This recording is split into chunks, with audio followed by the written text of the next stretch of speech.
নবী রাসূলের ব্যক্তিসত্তা ও গুণাবলীর সঙ্গে জড়িত মুজিজা তথা অলৌকিক বিষয়াদি। বিশ্বনবী হযরত মুহাম্মদ সাল্লাল্লাহু আলাইহি ওয়াসাল্লামও ছিলেন অসংখ্য মুজিজার অধিকারী। তার মুজিজায় ছিল পূর্ণতা ও বরকতের প্রাচুর্য। রাসূল পাক সাল্লাল্লাহু আলাইহি ওয়াসাল্লাম এর থুথু মোবারকেও ছিল আল্লাহ তাআলার রহমত।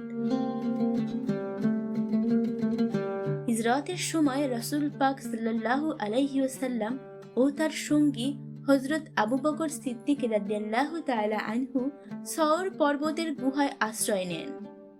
ক্লান্ত রাসূলুল্লাহ সাল্লাল্লাহু আলাইহি ওয়াসাল্লাম আবু বকর রাদিয়াল্লাহু তাআলা আনহুর উরুর উপর মাথা রেখে ঘুমিয়ে পড়েন। এ সময় আবু বকর রাদিয়াল্লাহু তাআলা আনহু গুহার ভেতরের অসংখ্য ছোট ছোট ছিদ্র নিজ গায়ের চাদর বা কাপড় দিয়ে বন্ধ করে দেন, যেন কোনো বিষাক্ত প্রাণী আক্রমণ করতে না পারে। একটি ছিদ্র তিনি পা দিয়ে ঢেকে রাখেন। এদিকে সেই গর্তে থাকা একটি সাপ হযরত আবু বকর রাদিয়াল্লাহু তাআলা আনহুর পায়ে কামড় বসিয়ে দেয়। বিষক্রিয়ায় তার চোখ থেকে পানি গড়িয়ে মহানবী সাল্লাল্লাহু আলাইহি ওয়াসাল্লামের মুখমণ্ডলে পড়তেই তিনি ঘুম থেকে জেগে ওঠেন।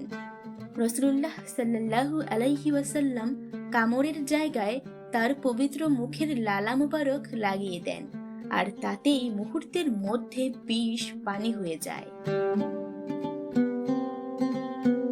হযরত সাহাল বিন সাদ থেকে বর্ণিত, রাসূল পাক সাল্লাল্লাহু আলাইহি ওয়াসাল্লাম খায়বারের দিন ইরশাদ করেন, আগামীকাল আমি ওই ব্যক্তির হাতে পতাকা দেব যার হাতে আল্লাহ তাআলা খায়বার বিজয় করবেন এবং তার উপর আল্লাহ ও তার রাসূল সন্তুষ্ট।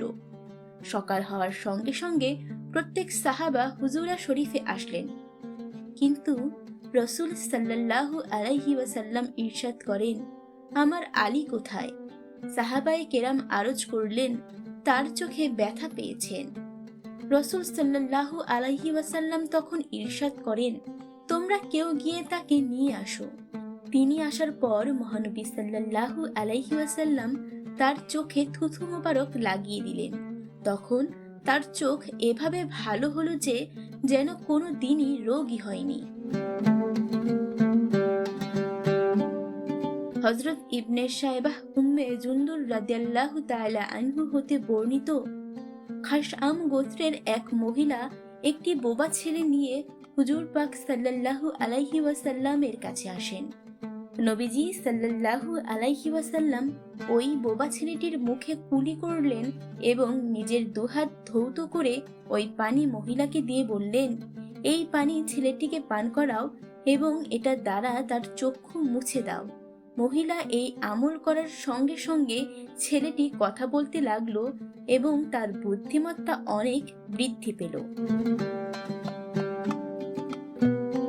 মহান আল্লাহ তাআলা হযরত মুহাম্মদ সাল্লাল্লাহু আলাইহি ওয়াসাল্লামকে দুনিয়ার বিস্ময়কর সব মুজিজা দান করেছেন, যা এখনো মানুষদের বিস্মিত করে।